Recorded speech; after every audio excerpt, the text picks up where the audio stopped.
מה. אני אומר לך, יורם, יש אנשים בעלי זיכרון גרוע כל כך, הם פשוט לא זוכרים דבר.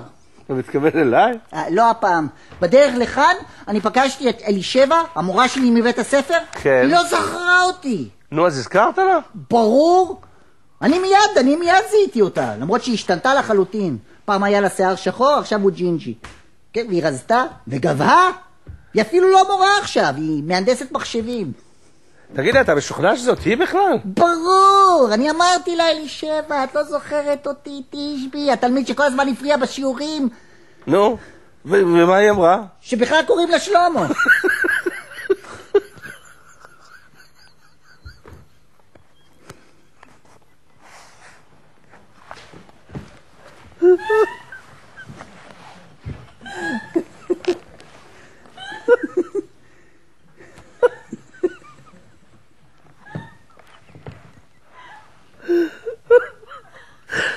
לא יודע, לפחות אפילו בשביל הטק הזה זה יושב.